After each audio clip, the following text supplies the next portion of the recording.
السلام علیکم ورحمۃ اللہ وبرکاتہ۔ امید کرتا ہوں کہ آپ حضرات خیر و عافیت سے ہوں گے۔ ایک شخص تھا،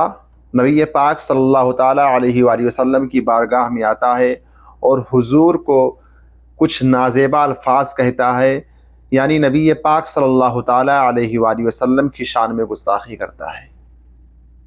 اللہ تبارک و تعالیٰ کو اس کی یہ بات، اس کا یہ حرکت جو ہے اتنا زیادہ ناگوار گزرا کہ اسی وقت اللہ تبارک و تعالیٰ نے سورہ قلم نازل فرما دیا، اور اللہ تبارک و تعالیٰ نے اس کے 10ویں عیب کو گنا دیا۔ یعنی وہ شخص اپنا 9 عیب جانتا تھا کہ اس کے اندر 9 عیب ہے، کون کون سے عیب ہے، وہ سارے عیب وہ جانتا تھا، لیکن 10واں عیب نہیں جانتا تھا۔ جب وہ 10واں عیب پوچھنے کے لیے اپنی ماں کے پاس میں گیا تو تلوار لے کر اپنی ماں کے سینے پہ سوار ہو کے پوچھتا ہے کہ بتا میرا 10واں عیب کیا ہے جو تو نے مجھ سے چھپا کے رکھا۔ تو اس کی ماں تڑپ کے کہتی ہے کہ بیٹا، اگر تو حرامی نہ ہوتا، اگر تو ایک ناجائز اولاد نہ ہوتا تو آج تو میرے سینے پہ اس طریقے سے سوار ہو کر تلوار لے کر مجھ سے نہ پوچھتا کہ میرا 10واں عیب کیا ہے۔ آج تو سن لے، تیرا 10واں عیب یہ ہے کہ تیرا باپ ایک نامرد تھا، تیرا باپ بچہ پیدا کرنے کی صلاحیت نہیں رکھتا تھا، اس لیے میں ایک چرواہے کے ساتھ میں نے زنا کر لیا، اور وہ زنا کا تم پرینام ہو، اس زنا سے تم پیدا ہوئے تھے، تمہارا 10واں عیب یہ ہے۔ تو حضرات گرامی، کہنے کا مطلب یہ ہے کہ ایک شخص نے نبی کی شان میں گستاخی کی، اللہ تبارک و تعالیٰ کو اس کے یہ نازیبا الفاظ اتنے ناگوار گزرے کہ اللہ تبارک و تعالیٰ نے پوری سورت ہی نازل فرما دیا اور یہ کہہ دیا کہ جس نے میرے نبی کی شان میں گستاخی کی ہے اس کا 10واں عیب یہ ہے کہ وہ شخص ناجائز و حرامی ہے۔ تو آپ یہ سوچئے کہ جو شخص نبی کی شان میں گستاخی کرتا ہے، ان سے میری گزارش ہے کہ آپ اپنے گھر پہ جائیے اور اپنی ماں کے سینے پہ سوار ہو کر اپنی ماں کو اذیت دے کر پوچھو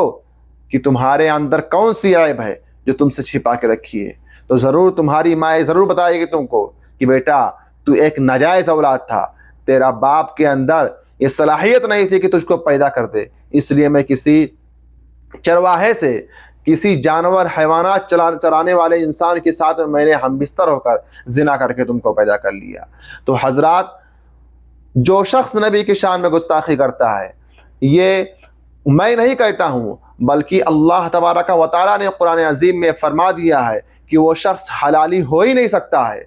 بلکہ وہ حرامی ہوتا ہے جو شخص نبی پاک صلی اللہ تعالیٰ علیہ وآلہ وسلم کی شان میں گستاخی کرے۔ اب دیکھو، جیسے اس مردود شخص کو اس نے اپنی حرامیت کو ثابت کر دیا کہ یہ شخص ناجائز اولاد ہے، یہ کبھی اپنے والدین کا جائز اولاد نہیں ہو سکتا ہے۔ کیوں؟ کیونکہ اس نے نبی پاک صلی اللہ تعالیٰ علیہ وآلہ وسلم کی شان میں گستاخی کی ہے، اسلام کے ماننے والوں کے اوپر ایک ضرب لگانے کی کوشش کی ہے، تمام تر مسلم امہ کو یہ بھڑکانے کی کوشش کر رہا ہے کہ دیش میں ماحول خراب ہو، دیش میں انتشار پیدا ہو، لیکن ثم الحمدللہ ہم اس پہ صبر سے کام کریں گے، ہم اس پہ قانونی داؤ پیش کھیلیں گے، اور ہم اس سے الجھیں گے نہیں بلکہ ہم حکومت سے یہ مطالبہ کریں گے کہ ایسے شخص کے خلاف سخت سے سخت کارروائی ہو اور ایسے شخص کو جلد سے جلد گرفتار کیا جائے، کیونکہ ایسے لوگ جو سماج کے لیے بہت ہی خطرناک ہوتے ہیں، اور سماج ہی کے لیے نہیں بلکہ اس ملک کے لیے، جس دیش میں رہتے ہیں، جس دیش کا یہ کھاتے ہیں، اس دیش کے لیے بھی بہت ہی خطرناک، بہت ہی